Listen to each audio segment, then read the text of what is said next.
Hello friends, welcome to my channel voice of art. आज मैं आपको गुड पेरेंटिंग टिप्स के अंदर कुछ डिफरेंट टॉपिक और शेयर करने वाली हूँ और वो है कैरेक्टरिस्टिक्स ऑफ अर्ली चाइल्डहुड। जैसा कि आप स्क्रीन पे देख सकते हो कि अर्ली चाइल्डहुड में बच्चों के जो कुछ कुछ कैरेक्टरिस्टिक्स आते हैं, जैसे कि वो स्टबर्न हो जाते हैं, ज़िद्दी हो जाते हैं, डिसओबीडिएंट हो जाते हैं, काफ़ी थोड़ा नेगेटिव हो जाते हैं। सो ऐसे बच्चे को कैसे डील करना है, ठीक है। ये सब कैरेक्टरिस्टिक्स को बच्चे को कैसे इम्प्रूव करना है, ये काफ़ी इम्पोर्टेंट है और कोई कोई पेरेंट इसमें काफ़ी ज़्यादा प्रॉब्लम फेस करते हैं। तो यहाँ पे बच्चों को, जैसे मैंने अपने प्रीवियस वीडियो में आपसे शेयर किया था कि बच्चे टॉय एज से टॉय एज जो होता है 0 to 8 ईयर टॉय एज होता है, मैंने उनका खिलौनों का एज होता है। और खेल खेल में उन लोग काफ़ी चीज़ प्ले एज कह सकते हैं, टॉय एज नहीं, उसको करेक्ट मैं करती हूँ, प्ले एज। प्ले एज में बच्चे बहुत कुछ सीखते हैं। ओके, बहुत कुछ उनको खेल खेल में ही सिखाया जा सकता है। ओके, खेलने के दौरान सिखाया जा सकता है।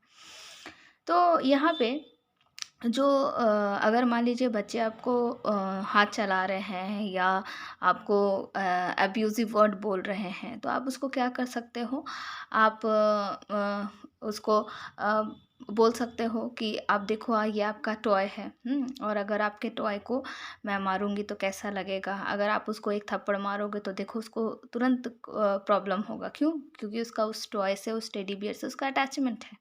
तो ऐसे करके उनको सिखाया जा सकता है कि आप जो है ऐसा बिहेवियर, धीरे धीरे आप देखिएगा उनके बिहेवियर में, ऐसे अगर वैसा कर रहे हैं वो, तो उनको ये सब में काफ़ी ज़्यादा सुधार आएगा।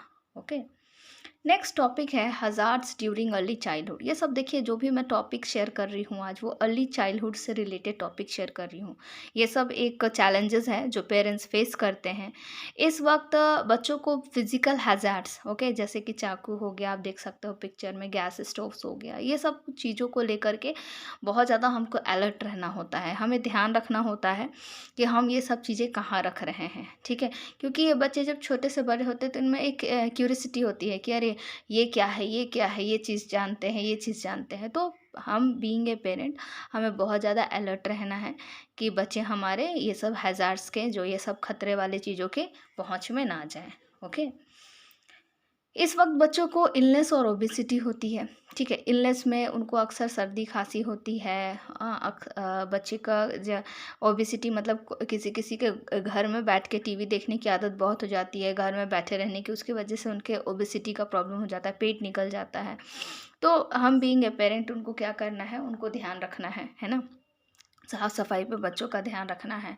आप कोशिश कीजिए कि आप बच्चों को अपने होम्योपैथिक मेडिसिन से ज़्यादा मतलब ट्रीटमेंट दें, एलोपैथिक से थोड़ा सा परहेज करें, बिकॉज़ एलोपैथिक जो होती है वो काफ़ी थोड़ा हार्मफुल रहती है और बच्चों को उससे ये सर्दी खांसी एलर्जी प्रॉब्लम है, ज़्यादा बार बार अटैक करती है। इसीलिए होम्योपैथिक कोशिश करना चाहिए, ज़्यादा से ज़्यादा बच्चों को उससे हैबिचुएटेड बनाना चाहिए ना। अब आती हूँ मैं ओबेसिटी खाना पे, ठीक है। बच्चों का जो खाना, उसमें मैं बता दूँ, एक अटेंशनल प्रॉब्लम बहुत ज़्यादा बच्चों में होता है। हाँ, बच्चे अटेंशन नहीं, आप देखोगे बहुत सारे आजकल पेरेंट ये मुझे आकर के बोलते हैं कि मैम मेरा बच्चा कंसंट्रेट नहीं कर पा रहा है अपने पढ़ाई में।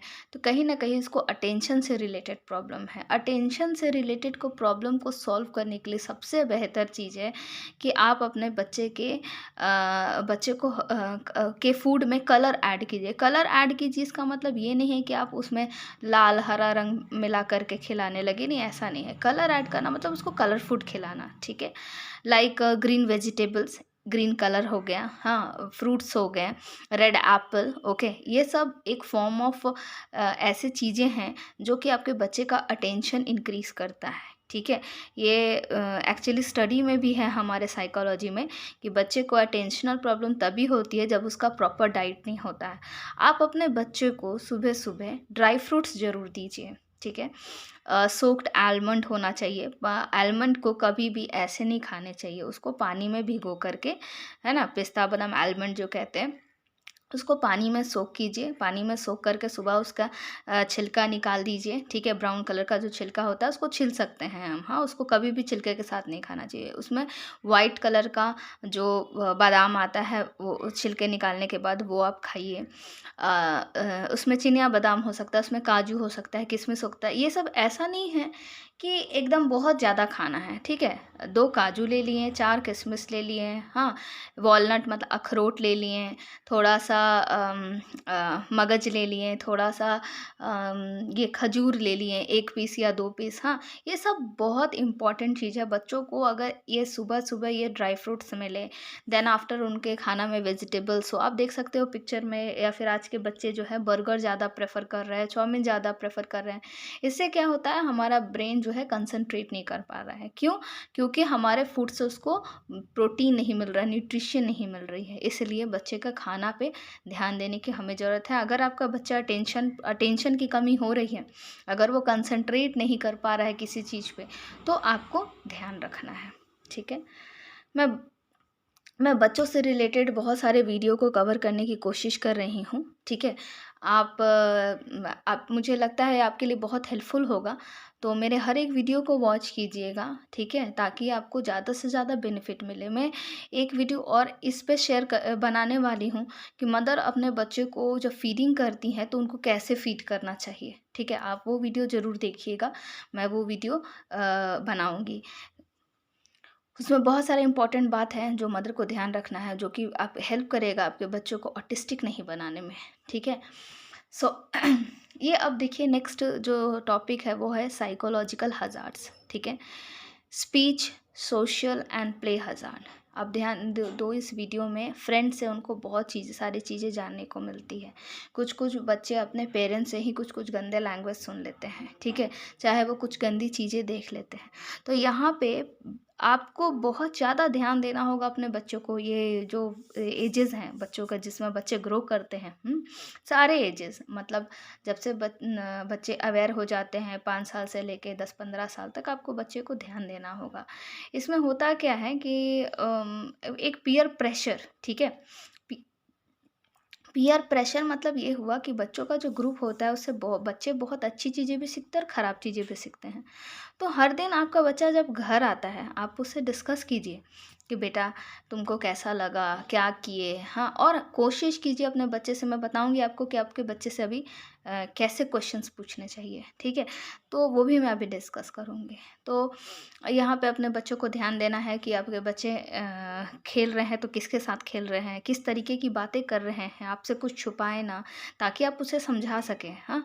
तो बच्चों को टाइम देना, बच्चों से बात करना, ये बहुत ज़्यादा इम्पोर्टेंट है। आजकल मैं देखती हूँ पेरेंट क्या होता है, काफ़ी ज़्यादा बिज़ी रहते हैं अपने शेड्यूल में, मोबाइल में ही बहुत ज़्यादा बिज़ी रहते हैं, तो बच्चे को टाइम नहीं दे पाते हैं, और कभी टाइम देते भी हैं तो एक आदत सी बहुत सारे हम पेरेंट की होती है कि अपने बच्चे की ही गलती पहले देखेंगे। नहीं, अपने बच्चे को सपोर्ट कीजिए, ठीक है? सपोर्ट कीजिए, उससे आपके बच्चे सारा कुछ आपको बताएँगे, ठीक है? ऐसे नहीं बताएँगे वो, अपने बच्चे को सपोर्ट कीजिए, उसके गलतियों को ऐसा नहीं है कि ढकिए, उसके गलतियों को उसको समझाना भी है कि ऐसा नहीं करना है, पर उसको सपोर्ट कीजिए, ठीक है? मेरे से एक पेरेंट जर्नलिस्ट थे वो उन्होंने मुझे क्वेश्चन पूछा था कि मैडम, मैं अपने बच्चे को साइकिल सिखाता हूँ, उस वक़्त क्या होता है जब वो गिर जाता है, तो मैं बहुत ज़ोर-ज़ोर से हँसता हूँ, ठीक है? और मैं चाह क्यों मैं और मे मेरा मेरा इंटेंशन, हँसी तो आ जाती है, लेकिन मैं ये हँसता इसलिए हूँ ताकि मैं चाहता हूँ कि मेरा बच्चा जो है ये समझे कि मतलब मैं उसके लिए दुखी नहीं हूँ। हाँ, मैं खुश हूँ। उनका इंटेंशन गलत नहीं था पेरेंट का, और मैं चाहता हूँ वो खुद खड़ा हो और खुद चले, खुद चाहे साइकिल चलाना सीखे, फिर से गिरे और फिर से उठना सीखे, ठीक है? तो उनका इंटेंशन था, लेकिन उनका बेटा उनका ये इंटेंशन समझ नहीं रहा था, ठीक है? तो मैंने उनके पेरेंट को कहा, उसके फादर आए थे मेरे पास, तो मैं बोली उनको कि आप जो है, मैं मैडम क्या करूँ? ही आस्क्ड दैट मुझे क्या करना चाहिए? तो मैंने उनको बोला कि आप सबसे पहले, जब वो बच्चा गिरता है तो उसको चोट लगी है, ठीक है? आपका इंटेंशन गलत नहीं है कि आप चाहते हो कि मतलब उसको दर्द ना लगे इसीलिए मैं हँसता हूँ, लेकिन उसके दर्द में दर्द फ़ील करना ज़रूरी है। आपको एक एम्पैथी रखना ज़रूरी है अपने बच्चे के लिए। तो जब उसको चोट लगती है, आप उसको प्यार से बोलिए कि बेटा, उसको उसके पास दौड़ के पहुँचिए, और पहुँच कर के उसको प्यार कीजिए सबसे पहले, और हँसिए मत, ठीक है? ये सही नहीं है, उसके इमोशन, कहीं न कहीं उसके इमोशन को हर्ट कर रहा है ये बात, ठीक है? तो आप जो है सबसे पहले उसके पास पहुँचिए, हँसिए मत और उसको प्यार कीजिए और आप चाहते हैं आपका बच्चा सीखे, गिर कर के उठना सीखे खुद से, लेकिन सबसे पहले आपको थोड़ा उसको सपोर्ट करना होगा, ठीक है? आप 1-2 बार गिरता है तो आप पहुँच कर के उसको हेल्प कीजिए, ठीक है? उठाने की हेल्प कीजिए। धीरे-धीरे खुद वो गिर कर के अपना से साइकिल चलाना सीख जाएगा। तो this is the way how you should handle your children, okay? ये मैं कुछ एग्ज़ाम्पल दी हूँ। धीरे-धीरे मैं और भी आपको वीडियो बनाऊँगी और ऐसे-ऐसे केस स्टडीज़ बताऊँगी, जैसे कैसे आप अपने बच्चे को लिखना सिखा सकते हो, ठीक है? तो बहुत सारे टॉपिक हैं, मैं कमेंट सेक्शन ऑन रखूँगी, ठीक है? आप अपने बच्चों से रिलेटेड और कौन से टॉपिक आप चाहते हो कि मैं उस पे वीडियो बनाऊँ, हाँ, उसको आप प्लीज़ कमेंट सेक्शन में लिखिएगा और किसी दिन ऐसा समय मिलेगा तो वी विल बी टुगेदर, हम लाइव भी आ सकते हैं, ठीक है? आपके क्वेरी का सॉल्यूशन के लिए, ओके? आगे चलते हैं वीडियो में। नेक्स्ट वीडियो में tips for handling bad behaviour, ठीक है, इन चिल्ड्रन, ओके? ये सब सारे टिप्स हैं बच्चों के गलत बिहेवियर को हैंडल करने के लिए। सो फर्स्ट है कि let them take decision of their own, ठीक है? बच्चे को कभी भी हमारे बच्चे जो डिसीजन लेते हैं, ठीक है? तो हम क्या करते हैं, हम बोलते हैं कि नहीं नहीं बेटा, हाँ, तो ऐसे नहीं करना है, ऐसे नहीं करना है। सी 2-3 तरह के पेरेंटिंग टिप्स होते हैं, ठीक है? वो मैं बताऊँगी आपको। एक पेरेंटिंग टिप्स ऐसा होता है जो एक पेरेंटिंग 3 पेरेंटिंग स्टाइल होता है जिस तरीके से बच्चे को डील किया जाता है। एक पेरेंटिंग स्टाइल होता है कि आप ओवर रिस्ट्रिक्टेड हो, उसके पूरे लाइफ़ को कंट्रोल करके बैठे हो, ठीक है? तो वो बच्चा अपने से डिसीज़न नहीं ले पाता है कभी भी लाइफ़ में, ठीक है? वो क्योंकि आप शुरू से उसको ओवर कंट्रोल किए होगे, जो आप बोलोगे उसको वही करने के लिए कहा कहा है आपने, तो वो ऐसा बच्चा जल्दी डिसीज़न ले ही नहीं पाता है लाइफ़ में, ठीक है? आप सोचोगे कि कल को आपका बच्चा डिसीज़न ले, कुछ करे अपने से, नहीं, he will not do, because आपने उसको उस तरीके से ही पेरेंटिंग स्टाइल में पाला है। दूसरा पेरेंटिंग स्टाइल होता है जो कि कभी हाँ, कभी ना। कभी आप अपने बच्चे को डिसीज़न लेने के लिए छोड़ दिए खुद से, कभी आप खुद से उसको डिसीज़न दे रहे हो। तो ऐसे बच्चे भी डिसीज़न लेने में थोड़े से वीक होते हैं बिकॉज़ ये कन्फ्यूज़्ड रहते हैं, क्योंकि आपने उसको उसी कन्फ्यूज़न में रखा है। कभी आप एकदम फुल फ्रीडम दे देते हो, कभी आप पूरा रिस्ट्रिक्ट कर देते हो, ठीक है? तीसरा पेरेंटिंग स्टाइल होता है, वो ये है कि लॉजिकल बेसिक्स पे डिसीज़न लेना। जैसे मान लीजिए कोई बच्चा बोला अपने पेरेंट को कि मम्मा मेरे फ्रेंड के घर में पार्टी है, ठीक है? तो क्या मैं जा सकता हूँ? रात के 9 बजे पार्टी है। तो यहाँ पे लॉजिकल पेरेंट कैसे चलते हैं, ठीक है? किस तरीके से वो बच्चे का हेल्प करते हैं डिसीज़न लेने में। पेरेंट्स ने बोला बेटा 9 ओ क्लॉक उतनी दूर, मान लो उसका घर 1 किलोमीटर पे दूरी पे है, तो उतनी दूर जाना क्या सेफ़ रहेगा? तो बच्चा बोलता है पापा ऐसा करो, आप मुझे छोड़ दो। लॉजिक बेसिक्स पे, देखिए लॉजिक बेसिस पे बातें हो रही हैं, ठीक है? कि ऐसा हो सकता है क्या पापा कि आप मुझे वहाँ तक छोड़ दोगे और फिर रिटर्निंग में पिक कर लोगे एंड मैं उतना आधा घंटा अपने फ्रेंड के साथ पार्टी सेलिब्रेट कर लूँ। तो अब देखिए ये डिसीज़न कितने लॉजिक बेसिस पे है। रात में पेरेंट भी बोलते हैं कि देखो रात में इतने दूर जाना क्या सेफ़ रहेगा। बच्चा फिर उसमें ऐड करता है कि ठीक है, अगर आप मुझे पिकअप कर लो और वहाँ ड्रॉप कर दो तो क्या प्रॉब्लम है? मैं आधे घंटे, या फिर आपको ज़्यादा है तो आप उधर में रुक जाना आधे घंटे मेरे साथ, फिर रिटर्न आ जाना, ठीक है? आधे घंटे मैं आपके प्रेज़ेंस में सेलिब्रेट कर लूँगा। तो मुझे ना लेकिन मन है अपने फ्रेंड का बर्थडे सेलिब्रेट करने में, वहाँ पे जाने में, पार्टी में। तो यहाँ पे देखिए लॉजिकल बेसिस पे डिसीज़न हो रहे हैं, ठीक है? तो ये इसको कहते हैं लॉजिकल बेस्ड पेरेंटिंग। ये पेरेंटिंग सबसे अच्छा रहता है। इस ऐसे पेरेंटिंग के बच्चे सबसे स्ट्रॉन्ग डिसीज़न लेना जानते हैं और एक चीज़ और बहुत इम्पोर्टेंट है कि बच्चे जब डिसीज़न लेते हैं ना और कभी वो फेल कर जाते हैं, उनको कभी भी आप बीइंग अ पेरेंट डिमोटिवेट मत कीजिए, ठीक है? कि देखो सोचा था, क्या हो गया? बोला था ऐसे करेगा, ऐसे नहीं हुआ। ऐसे कभी भी इस तरीके का टोन, इस तरीके का लैंग्वेज बच्चों से यूज़ नहीं करना चाहिए। अगर वो फेल करते हैं, अगर आप सोचिए आप फेल करेंगे और आपको कोई ऐसा वर्ड बोलेगा, आपको कितना बुरा लगेगा। वैसे ही बच्चों को भी बुरा लगता है। आप जो है क्या कीजिए, उनको मोटिवेट कीजिए कि हाँ बेटा ठीक है, कोई बात नहीं, चलो आज ये प्रॉब्लम हो गया, चलो इसको करेक्शन कर लेना, दूसरे बार फिर कोई अच्छा डिसीजन लेना, ठीक है? तो इस तरीके बच्चों को मोटिवेट करना चाहिए, ठीक है? नेक्स्ट जो टॉपिक है, okay, keep your child safe and away from inappropriate touch. देखिए ये सीबीएसई के नॉर्म्स में भी है, ठीक है? और ये ऑलरेडी हमारा बच्चों का जो हम ख्याल रखने के लिए कोमल नाम का वीडियो है, ठीक है? कोमल नाम की एक वीडियो है जो कि यूट्यूब पे अवेलेबल है। आप उस वीडियो को बच्चों को दिखाइए। बच्चों को सिंस जब से बच्चे 3 साल के हो जाते हैं, जब घर से बाहर निकलने लगते हैं, उनको हमें लगता है कि ये सही सा वक़्त नहीं है उनको बताने के लिए। पर आई टेल यू, ये हमारे एजुकेशन सिस्टम का सीबीएसई की तरफ से, मैं सीबीएसई का नाम लेकर के मैं बोल रही हूँ कि 3 साल से ही बच्चों को गुड टच और बैड टच के बारे में नॉलेज होना बहुत ज़रूरी है, कि अच्छा स्पर्श और बुरा स्पर्श क्या होता है, ठीक है? जिस पे खुद ये हमारे गवर्नमेंट ऑफ इंडिया ने इस पे वर्क करके एक कोमल नाम का वीडियो इंट्रोड्यूस किया है, जिसके तहत आप देख करके अपने बच्चों को एक कार्टून वे में उन्होंने पिक्चर बनाया है, जिससे बच्चों को अच्छा स्पर्श और बुरा स्पर्श क्या होता है वो उसका पता चलेगा। ये बहुत ज़रूरी है, कहाँ टच करना एक गुड टच है और कहाँ टच करना बैड टच है, ये बच्चों को जानना बहुत ज़रूरी है। तो आई रिक्वेस्ट पेरेंट्स कि ये सब जानकारी अपने बच्चों को दीजिए। ये मत समझिए ये गलत है, ये बिल्कुल भी सही है, ठीक है? नेक्स्ट टॉपिक है टाइम टेबल, ठीक है? हम क्या करते हैं अपने डेली लाइफ में, हम जैसे भी अपना जैसे बच्चों को बोल देते हैं टाइम टेबल बनाओ, टाइम टेबल, पर हम बीइंग अ पेरेंट हमारा कोई टाइम टेबल नहीं होता है। पर जेन्युइनली मैं बताऊँ कि आपका अपना भी टाइम टेबल होना चाहिए, ठीक है? कि कितना देर मुझे बच्चों में टाइम देना है, कितने देर मुझे टीवी देखना है, या कितने देर में मुझे खाना अपना प्रिपेयर करना है, ये टाइम मुझे अपने फैमिली के साथ गेट टुगेदर टाइम स्पेंड करनी है, ठीक है? सो बच्चों के साथ टाइम स्पेंड करना भी बहुत ज़्यादा इम्पोर्टेंट है। तो इधर में you make your own time table, okay?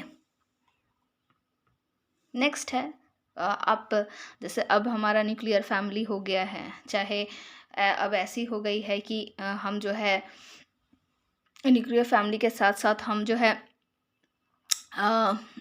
We we are spending time in home, ठीक है? तो all when every day whenever your father your mother come to home, okay, तो आप अपने दादा दादी की कुछ कहानियाँ सुनाइए। Story is the best way to inculcate something in the children, okay? तो आप स्टोरी सुनाइए, बच्चों के साथ टाइम स्पेंड, कहीं घूमने जाइए। अगर अभी जैसे पेंडेमिक है तो इस वक्त आप क्या कर सकते हो, आप कुछ गेम्स खेल लो अपने बच्चों के साथ, लूडो खेल लो, चाहे कैरम खेल लो। Spend time with your children, okay? It's very very important. Now अपने बच्चों से कैसे क्वेश्चंस आपको पूछने चाहिए, ठीक है? तो सबसे पहले मैं बता दूं, अपने बच्चों से ओपन एंडेड क्वेश्चन पूछिए, क्लोज एंडेड क्वेश्चन मत पूछिए। इसका मतलब ये है, ओपन एंडेड मतलब जहां आप कम बोलें और बच्चे उसको एलाबोरेट करके और पूरा बताएं, ठीक है? और क्लोज एंडेड क्वेश्चन का मतलब ये होता है कि आप कुछ नेगेटिव पूछ रहे हैं जिसमें बच्चे हाँ या ना में जवाब देते हैं बस, ठीक है? तो इस तरीके का सवाल मत पूछिए। जैसे आप देखो, मैं इस प्रेजेंटेशन के थ्रू बता रही हूँ आपको कि किस तरीके का क्वेश्चन पूछना चाहिए। What was the best thing you did at school? आज सबसे अच्छा चीज़ तुमने स्कूल में क्या किया? ये पहला क्वेश्चन है। इसमें बच्चा क्या सारा चीज़ बता देगा आपको, कि आज मैं अपने फ्रेंड्स के साथ लंच किया, आज मैं ये खेला, आज मैं ये मस्ती किया। हाँ, उसके बाद हू did you enjoy talking with the most? सबसे ज़्यादा तुमको बात करने में किससे मज़ा आया? तू अपने दोस्त का नाम बताएगा, फिर अपने वो टीचर के बारे में बताएगा कि मैंने इस टीचर से ये बातें की, ये बातें की। तो अब देखो, this is going to make him tell more, है ना? बच्चे ज़्यादा बोलेंगे, आप कम बोल रहे हो, बच्चे ज़्यादा बोल रहे हैं। येस नो में जवाब नहीं हो रहा है। येस नो वाला क्वेश्चन कभी भी मत पूछिएगा अपने बच्चे से, जिसमें सिर्फ यो येस या नो वाला आंसर पूछे। हम क्या करते हैं, बेटा ये टीचर क्या मारी थी तुमको? Yes sir. नहीं मम्मी। हाँ बेटा, ये टीचर क्या आपको पूछी थी कि क्लास में कैसे आना है? मैम पूछ रही थी? यस और नो। नहीं, ऐसा नहीं। इस तरीके का क्वेश्चन देखिए कितना सुंदर ये क्वेश्चन है। ये सब क्वेश्चन आप पूछेंगे तो बच्चे अपने आप सारा कुछ उसमें बता देंगे। उन लोगों को बोलने दीजिए, वो पॉजिटिव नेगेटिव जो बोलते हैं, लेकिन आप अपने एंड से पॉजिटिव बातें ही बोलिए और पॉजिटिव बातें ही उसको मैसेज में दीजिए। तो नंबर थर्ड क्वेश्चन देखिए क्या है, what was the most interesting thing your teacher said today? सबसे इंटरेस्टिंग चीज़ आज टीचर ने क्या बोला, ठीक है? ये देखिए पूछने का तरीका, ठीक है? देखिए, बच्चों को पॉजिटिव, अगर आप पॉजिटिव चीज़ें अभी से बताइएगा तो लाइफ में जाके वो पॉजिटिव होंगे। उनके फ्यूचर के बारे में सोचिए, ठीक है? किसी के घर का, फैमिली का अगर मान लीजिए माहौल ख़राब है, ओके, और मम्मा क्या कर रही हैं, मान लीजिए उनके दादा दादी ही ख़राब है। एक एग्जांपल मैं दे रही हूँ, ठीक है? एक एग्जांपल दे रही हूँ।